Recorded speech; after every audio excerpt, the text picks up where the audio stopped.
You are listening to Viewpoints from PlaceCloud. Cultural researchers tell stories of places from around the world. For the full multimedia experience and to support the creators you enjoy, visit placecloud.io. During the period in which the Dutch West India Company colonized territories in the northeast of Brazil on behalf of the Dutch government, a large volume of reports, letters, notices, laws, petitions, and other documents were produced and sent back and forth between Holland and Brazil.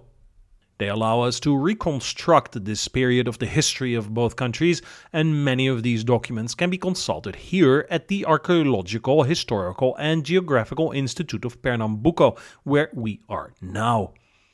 This institute was inaugurated on January 27, 1862, but in the early years of its foundation there was only some literature dealing with the Dutch presence in Pernambuco. The books available were full of admiration for the character of Count John Maurice de Nassau, governor of Dutch Brazil from 1637 to 1644, as well as full of hatred for the other colonizers. Other eulogistic publications were enthusiastic about the war waged to expel the Dutch, even if the aim was not to make Brazil an independent country, but to return domination and exploitation of the country's wealth to Portugal, the previous colonial power in control of what was, for a short time, Dutch Brazil.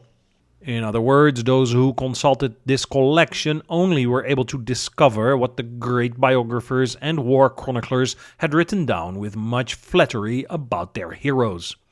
The Historical Institute once was located in the Carmel Convent in Olinda, then in the Campo das Princesas Palace in Recife, and on November 10, 1920 moved to the address it still occupies today, here in Rua do Hospício, in the center of Recife. Today we can find a museum, a library, and an archive, and it offers visitors guides to take you on a journey into the past of the state and the region. One of the rooms displays a model of Recife's island topography at the beginning of colonization, as well as weapons from the period of the war against the Dutch from between 1645 and 1654. The collection also includes one of the most important pictographic paintings from Brazil's past, an oil-on-wood painting entitled Primeira Batalha das Guararapes, or The First Battle at Guararapes, painted in 1801 by the artist José Fonseca Galvão, which depicts the first of two great battles that sealed the Dutch defeat and led to their definitive expulsion.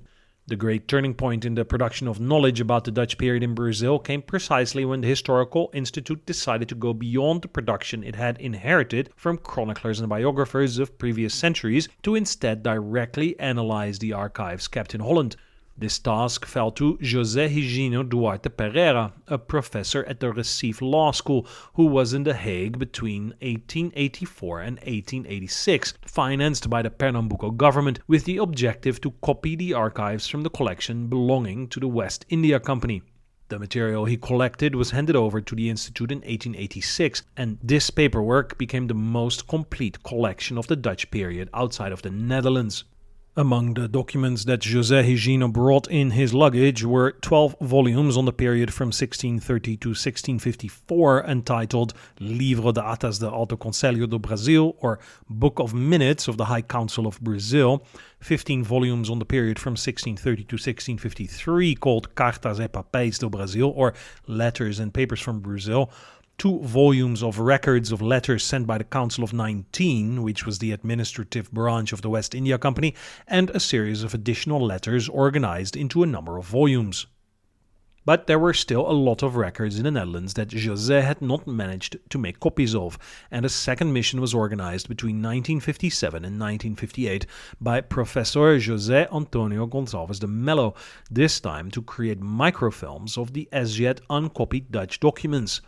This new set included paperwork belonging to the registry offices of the Dutch West India Company, of the States General, and of the Court of Justice of the Province of Holland, minutes of the Reformed Church in Dutch Brazil, documents from the archives of Amsterdam, documents from Count John Maurice de Nassau himself, of the Reformed Community of Amsterdam, and the Leiden University Library, as well as maps, canvases, and descriptions of the state of the colony. In addition, there was material produced by soldiers, travelers, and shepherds. José Antonio Gonçalves de Melo's research gave rise to one of the greater reference works on this period in Brazil, entitled No Tempo dos Flamengos, Influência de Ocupação Holandesa na Vida e na Cultura do Norte do Brasil, which includes the curious reference of using the term Flemish to refer to the Dutch, the full title translating to In the Time of the Flemish, the influence of the Dutch occupation on the life and culture of the Brazilian North. A copy of this book can be consulted here at the Historical Institute, but the excursions of José Higino and José Antonio could not copy everything from Holland. There is still enough to discover.